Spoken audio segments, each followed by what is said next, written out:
I know it's been a while, but let's see what I've been doing, what I have left to do, and what's been done. Okay, switching this around a little bit. First, let me tell you where I'm at in regard to my plan. The plan is obviously to vintage race the Corvair. Currently, I'm time trialing the Miata.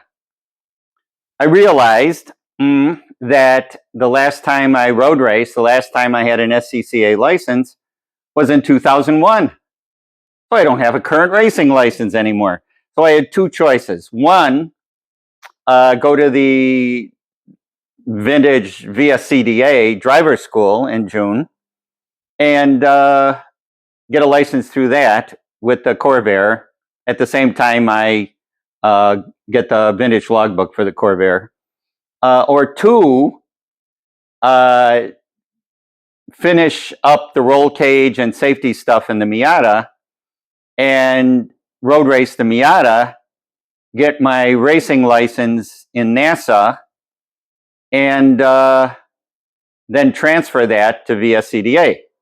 Now, the reason for NASA, most of you know I'm an instructor for NASA Great Lakes, and as such, I get paid to instruct, and that payment pays for racing in NASA.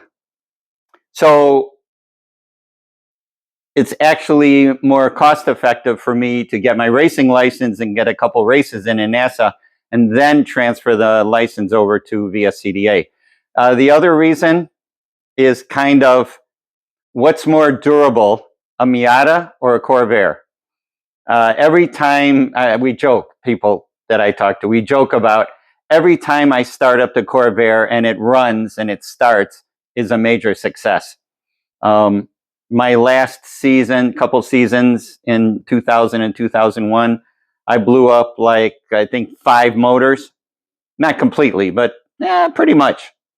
So I'm a little paranoid about what can go wrong, and I want to make sure the motor that I've built can actually handle it. So the object is for me to finish this, and I did. It's the Miata, which is going to run in ST5. Right now it runs in TT5 in NASA. And so in the past couple months, I've been doing a lot of roll cage welding and installing a fire system, a new seat, which coincidentally, the seat that fits in the Miata is the original seat that I had in the Corvair when I raced it in the 90s. Now I have the Sparco full containment seat, but the nostalgic seat is what fits in the Miata, the aluminum Butler built seat. And that's what's in there now, and it fits and everything's fine. And later this season, I'll get the initial tech inspection, get a logbook for that car, and I'll be able to go through the hopefully a driver's school quickly, and my experience will let me get on track immediately and get a full license so that I can transfer it. So that's why the Corvair isn't completely done yet. But if we look around at the Corvair, we can see masking tape, we can see cardboard. Let me get back a little bit. I'm sorry it's shaky. I'm holding this handheld so that I can do this a little more casually. Well, what I'm doing right now is masking it up, and I'm hoping in a week or two it'll be painted. So I'll have the paint on. It's been primed for a while now, and I'll get the blue on first in the permanent parts of the car, and then I'll paint all the fiberglass pieces and get it reassembled. It's been rewired. It's the motor is ready to assemble. Everything's ready to go. Tires mounted. Everything is ready. It's just me. So that's where I'm at. So I thought I would do something here, and I don't know if everybody is experienced or has done a lot of painting on cars, but a lot of times the hardest thing, and in fact in this case I think definitely the hardest thing, is the prep work. And everybody says prep work is key for welding, prep work is key for paint. So I spent like 2.5 hours yesterday cleaning the floor, cleaning dust and dirt, because there's been grinding and welding going on in this shop. So hopefully it's clean now. And what I've been doing is taping it up. And what I do is I tape from the underside so that the sticky part is on the top, and then I lay the paper in. I have to go buy some masking paper. In the old days, we used newspaper. Oh yeah, you remember newspaper. That's where we used to get news from before the internet. Oh yeah. But between the cardboard and the masking paper, this thing will be masked up today.